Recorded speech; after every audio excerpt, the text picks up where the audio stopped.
Hello, everyone. Happy Friday. It is the end of our first week of the fall semester.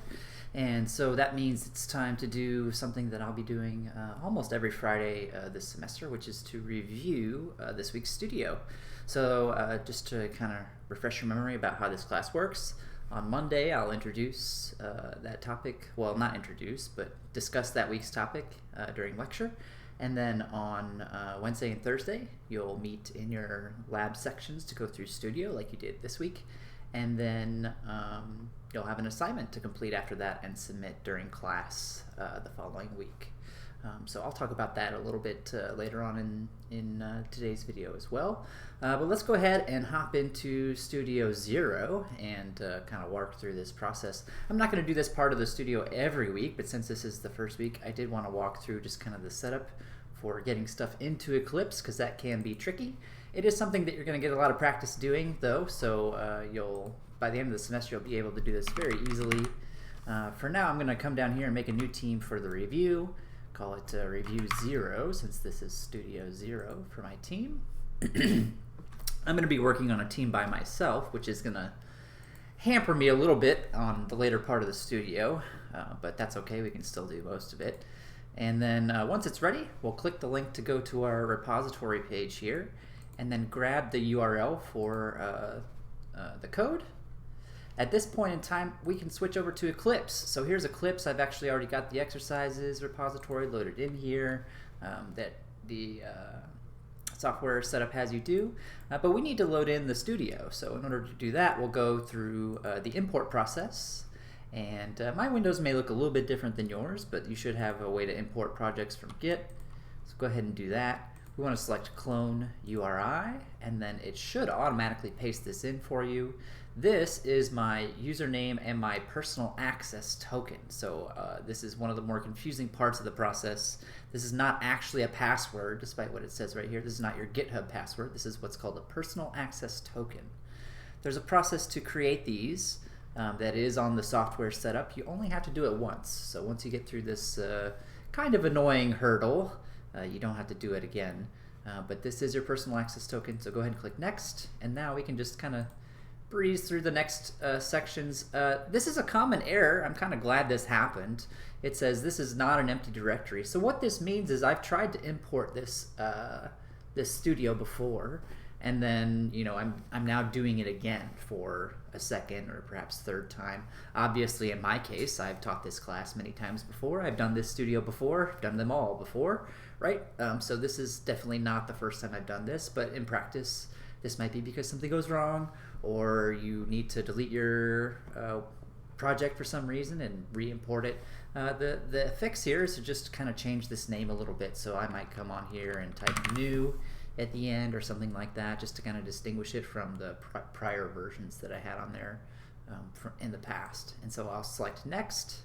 I'm not going to do anything on this screen except hit Next, and then we see the project on this final screen. Hit Finish.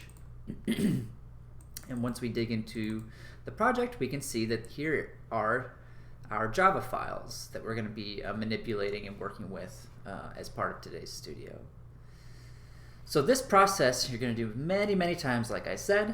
I know it does feel a little bit complicated, especially because you've probably never done it before prior to this week, but by the end of the semester it'll become sort of second nature to you. For every studio and every assignment, you'll be loading up a new one of these. So it becomes a pretty common process. All right, let's move on to the studio itself. This is actually the assignment. That's not what I want. I need to go back to the studio page. Here we are. And the first thing that it has us do is take a look at the lunch receipt program. They want us to take a look at the story in the main method, and then they ask us to run the program. So there's a couple ways that you can do that. They want us to take a look at what the program prints out and see if it's correct. And then maybe even do some math, right? Check and see if it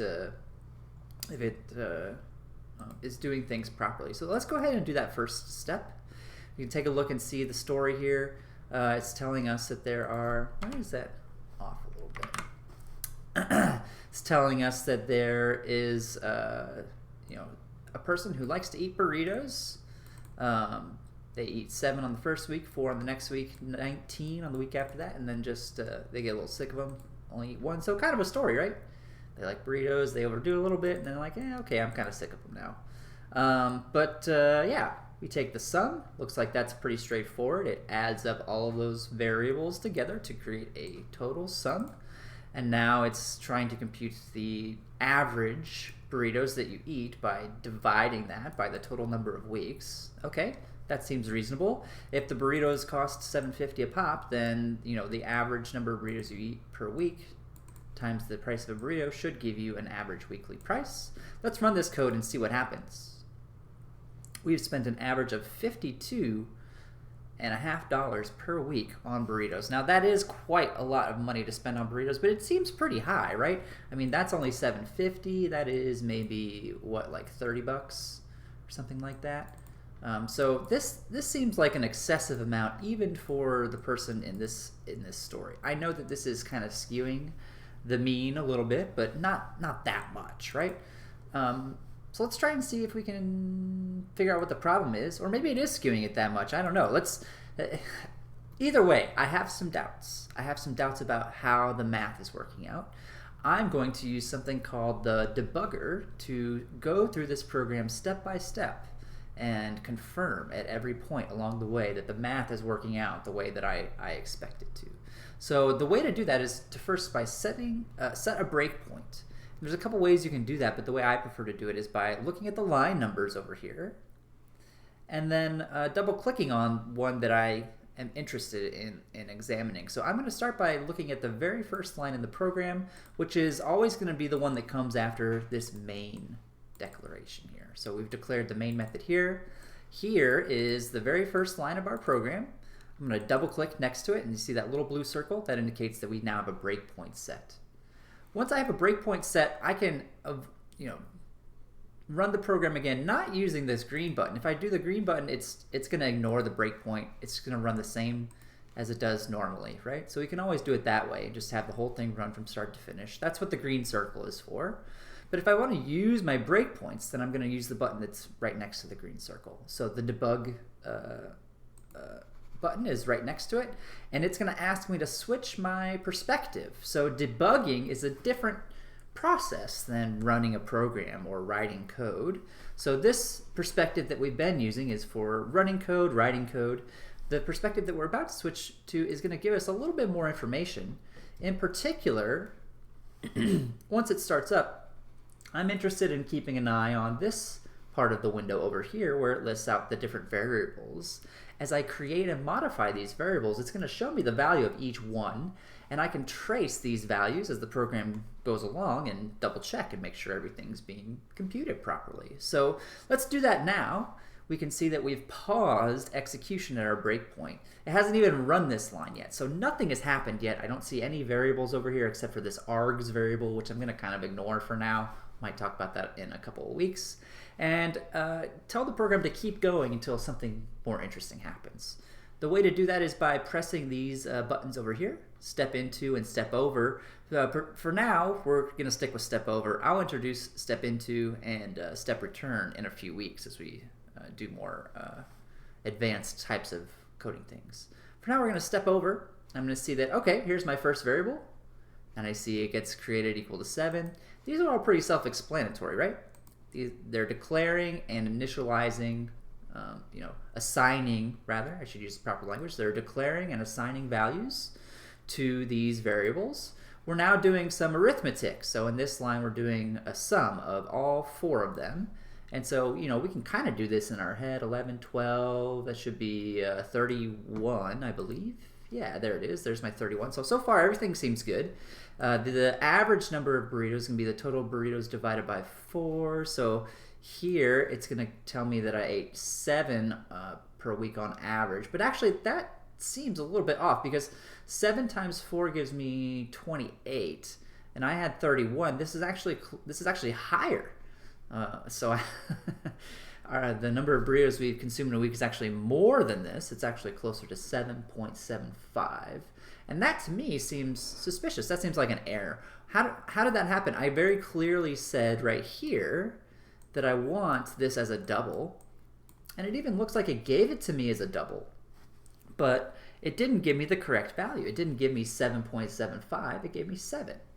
Well, let's take a look at what happens to try and explain what's going on here. It's important to remember that for variable assignments, which this is, we see an equal sign here to represent a variable assignment. They are evaluated from right to left. So I'm going to take a look at what happens on the right-hand side of the equal sign first, and then look at the stuff that's happening on the left-hand side. So first I'm going to look at this. I'm going to see total burritos, which I know to be 31, and that's a good number. And then divided by 4, that's also a good number. But however, pay attention to the types. Total burritos is an int. 4, as given here, is also an int. And so this division sign is going to look to its left and see an int, look to its right and see an int, and say, okay, the result is going to be an integer. And so even though the correct answer, the most accurate answer, is 7.75, we haven't gotten to this part of the variable assignment statement yet, right? We're just doing this part, the computation, and that answer is 7. So we have a 7 as an int here, which then gets passed over to this new double variable, and it happily accepts and says, okay, I'll store this integer 7 as a double, and we can see the result, 7.0. So, okay, now that we understand what happened, how do we actually fix this? What can we do? There's actually multiple ways that we can fix this. We either need to change the type of the thing on the left of the division or the type of the thing on the right-hand side of the division. We can do both. So one way to change the thing on the left is to make that variable a double. This will work. This will work. If we run this, with this change, which I'll do in a moment, we'll see that it actually would change the value a little bit. But I'm going to put it back to how it was for a second and talk about how to change the value of this to a double. Right now it's an int, but if I just tack on the decimal, 0.0, or I even think the dot might be enough, but I prefer to put the 0 there. It just looks a little bit better. That'll accomplish turning this into a double. And then the division will look at either side and say, oh, I have a double. The result must be a double, and compute it more accurately. In fact, let's go ahead and verify that using the debugger. I'm going to leave this at 4.0 and run the debugger again. My breakpoint's in the same spot that it was before. So what I did there, I clicked the red square to stop the program that was running, and then I clicked the bug again to restart it over again and stop at the original breakpoint. All right, I'm going to click the step over button to get back to where we were and see if that mistake is still there. Here I am now about to execute the modified line, and I see now instead of 7 I get 7.75 back out. That's going to propagate and affect the final computation. So instead of $52.50, we actually had an average weekly price higher than that, $58.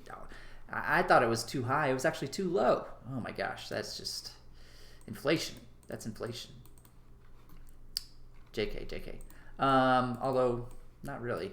But yeah, that's a great example of how to use the debugger to examine the variables and see, is this math actually doing what I expect it to be doing?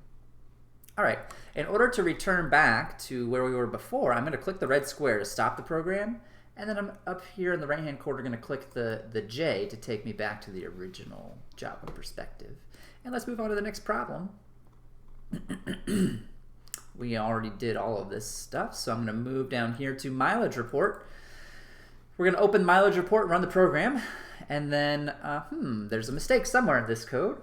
We might be able to find it by inspection. It's not a particularly complicated one, but we can also set a breakpoint and walk through with the debugger, and that's kind of the point today, so let's go ahead and do that.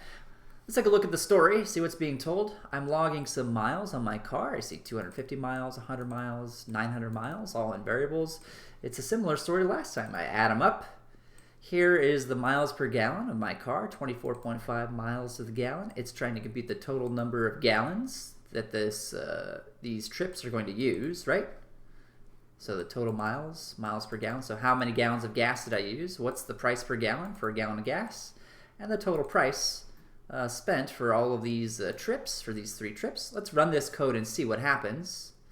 Okay, so clearly I think there's an error here. The price per gallon is $3.05, and the miles per gallon is pretty good. There's no way that you're spending this much money on gas to travel what are not extremely long trips. So there must be a problem here. Let's see if we can use the debugger to figure out where things go off the rails. And unlike last time, I'm going to set the breakpoint a little bit farther on in the code. I look at these lines and I'm like, that's pretty straightforward. They're just creating some variables. There's really nothing that can go wrong there. I don't think this is where the problem is. I think the problem is down here somewhere. So I'm going to set the breakpoint on line 10. And then when I start this in debug mode, and yes, I do want to switch perspectives, or you can check this box if you want to. We'll see that the variables have already been created, and I've now paused execution at line 10. From here, I'll step forward and see if I can figure out where things go off. So here I see total miles is 1250. That seems reasonable. It seems like I can do that one in my head. The miles per gallon is just creating another variable. Nothing fishy there. This one says the total number of gallons of gas that I've used are 30,625 gallons of gas. That, I think, is a pretty clear indication that this is where the problem is. And so this line right here must be where things are off. And a lot of people, when I talk to them about this in studio, correctly identified that, you know, this says miles per gallon, should be gallon per miles, right? Or a simple way of thinking about this is, I saw some people like inverting this, or you could actually just switch that sign to division, I think is maybe the simplest way. And oh, here's a fun message that I also helped plenty of people start with today. This means that I changed the code while it was running, and the computer's like, what do you want me to do? The best thing to do here is to just either probably say terminate, and then you can always restart the program, which is what I'm going to do. I made a change to the program. I want to rerun it again, so I'll switch back to my Java perspective, click the green circle, and see if I get a more reasonable answer. And yes, surprisingly, division and multiplication are very different operations and lead to a different result, but this seems much more realistic to me. If I want to, I could step through the debugger and see again, right, what these values are computing, but I'm pretty sure that's what the problem is, so I'm satisfied with this answer. Okay, let's move on to the next one, which is a burrito budget. This one says kind of a similar story. We gotta take a look and see what's going on. Might be another error. See if we can figure out where the error occurs. Let's dive in. Oops. Did I do it backwards? Did I do the last one first and the first one last? Whoops, my fault. It's too late now. I'm going to go ahead and stick with it because I'm already deep into this video. Sorry about that.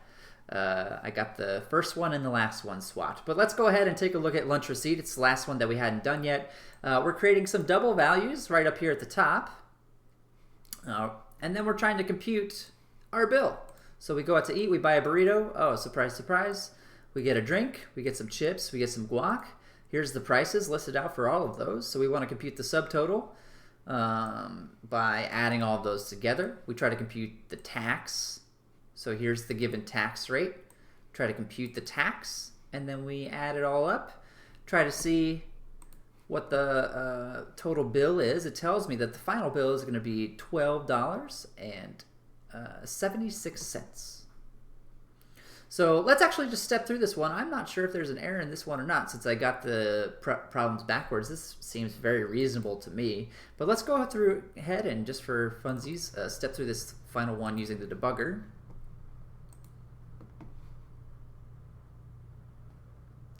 All right, first we're going to create our variables. I probably could have set my breakpoint a little bit later like I did up for the last one, right? But here we go. Creating the variables, the subtotal comes out to be $12.25. This tax rate is about 4%, right? 0.04 would be about 4%.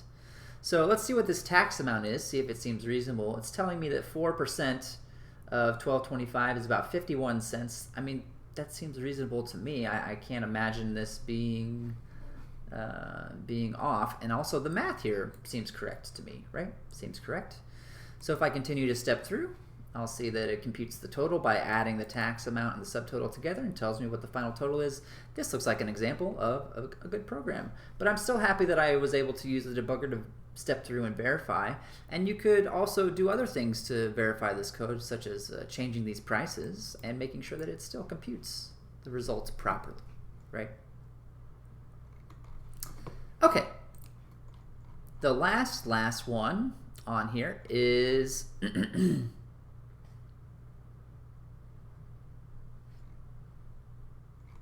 the last problem on here is one that I'm unfortunately not going to be able to do because I'm working solo and not as part of a group. But this message passing one has to do less with code and more to do with our code management tool, which is called Git.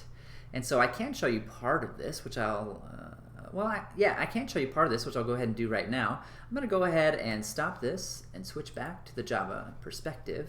And you can see I've made some changes to at least a couple of files. And what I want to do is make sure that those changes get stored on github.com. So if I scroll back up here to where I created my team and I click, this will take me back to my repository page, right? And what I would like is to be able to see the changes that I've made on this page here. So this is on the internet. I'm looking at this on my browser. This is just on my computer. This is not on the internet. I want to take this code and I want to put it on the internet. And the reason that I want to do that is so that other people, i.e. the people that I'm working with, the people who are in my group, for example, or in this particular situation, like me, the instructor of this class, can see your work, right? If you don't commit and push your work to github.com, I cannot see your code. I cannot actually see the work that you do. So part of the submission process for everything, studios and assignments and everything, is to do this commit and push. So we'll walk through that process now. The way to do that is to right-click on whatever it is you're trying to commit and push. So I'm trying to commit and push Studio Zero. I'll right-click on that. I'll go down here to Team, and I'll click on Commit. And then we'll see down here at the bottom, it opens up this window, and it shows me the files that I've changed. I'm going to click and drag them. And this is a bug, actually, on my version of Eclipse. They're supposed to show up on the bottom window here, but let me restart Eclipse really quickly. That usually fixes things. Actually, that's not a bad. It's not a bad time for me to suggest this. If you run into Eclipse problems, resetting Eclipse, restarting it is not a bad thing to try. It does not solve everything, but it does solve some problems. You'll see that it's going to magically solve this problem. The two files have now magically appeared down here at the bottom. But anyway, I'm going to put a message in this box. So the message should say something like finished Studio Zero, right? Or something along those lines. And then there's two buttons down here in the corner. There's two operations actually involved. Committing is like making, it's like a save button on your computer. Pushing is then taking that stuff and sending it to github.com. So we want to do this button right here, commit and push. If everything goes successfully, then it'll show a window like this that shows me my message. And then to really check to make sure that things were successful, we can go to the repository page and refresh it. And you'll see that it says, oh, just now, there were some changes. There actually even is the message that I typed in. And you can see that the two files that I have changed have the code changes that I wrote. Here's the division sign that I changed for this file. So it's got the code that I changed. The changes that I made are here now. So again, we're going to ask you to do this part for every single studio and assignment. This is how you submit work. There's actually another kind of opposite action to this called polling, and that's what the studio asks you to do with your group mates. So that was kind of the other part of this message passing, was to pull that message onto your computer. And I did see several groups were able to successfully do this, which is fantastic. I'm glad to see that. Other groups ran into what's called a conflict. That's actually a very common thing to have happen, and nothing too terribly concerning, despite the the name conflict. It's actually a very easy to resolve conflict, although asking for TA assistance or instructor assistance is certainly a good idea if you find yourself in that situation. But for this class, we don't actually need to do polling so much. It's more the pushing, the committing and pushing that you're going to have to be doing. Which kind of brings me to the final part of this video, which is to discuss our first assignment. And I just want to be clear, again, it says here right on Canvas, this assignment does not count toward the final grade. So assignment 0 doesn't count towards your grade, Studio 0 doesn't count. Anything marked with 0 is just for warm-up, just for practice. So these don't actually count towards your grade, but still kind of a good idea to get into the flow of the class, kind of get an idea for what this class is going to be like. There's an assignment here for you to set up. I'm not going to go through the process of setting up all the code. I think the instructions here are pretty self-explanatory about how to guide a robot around the screen and how you can control the robot by writing instructions for it. It asks you to draw a little picture. It's a fun little exercise. It shouldn't take you too much time to do, especially if you've done the studio already and loaded up the exercises already. You've already gone through that process. It should kind of feel more natural by now. You should be getting more used to it. What I want to draw your attention to is this part down here. For this assignment, and for all assignments, there is a rubric. There's an associated rubric. And this rubric is quite literally telling you what's going to happen when you try to turn this assignment in. So when you come to class next week on Wednesday or Thursday, depending on when your studio section is, if you want to submit assignment 0, you'll have your code on your computer. You'll get on the wait list, which I'll talk about in a different video probably. And then you will wait for a TA to come to you, and the TA is going to ask you these questions. They're going to be like, hey, you got Eclipse up and running? Can you show me the picture that you drew? Can you show me that this code has been committed and pushed to GitHub? Can you show me that you've loaded the exercises repo? Can you show me that you've signed up for Piazza, the course message board, which you can get to by clicking this link right here? Can you, do you have any questions about the course policies? Have you reviewed them? Are you familiar with them? And then finally, can you explain to me what a breakpoint is, which is, what we've talked about in this very video. So these are the exact questions that you're going to be asked by a TA. There should not be any surprises. You should prepare for this, right? This is what we want you to prepare for as you're working on the assignment. Prepare for these things, do these things, have these things ready when you come to class next Wednesday and Thursday. The whole process itself should not take more than a couple of minutes per person, so we can usually get through them fairly quickly. Again, this is kind of new, it's kind of different, so I understand that this will take some getting used to. That's a large reason why we don't count this one for credit. It's just kind of practice, just to get you used to the process, so that when we start doing them for real for assignment 1, you've already got a feel for it. Alrighty, that's going to wrap it up for our very first studio review of the semester. But as I said, I'll be posting these every Friday. They do get posted on Canvas, so you'll see this one get posted. Actually, by the time this video is up, you'll see the link right here underneath Studio 0. It'll say Studio 0 Review, and that'll be the link to this video. So that's all for now. I hope you had a great first week of class, and I will see you not on Monday because of the holiday, but I will see you back in the labs on Wednesday and Thursday for Studio 1. Have a great weekend, everybody.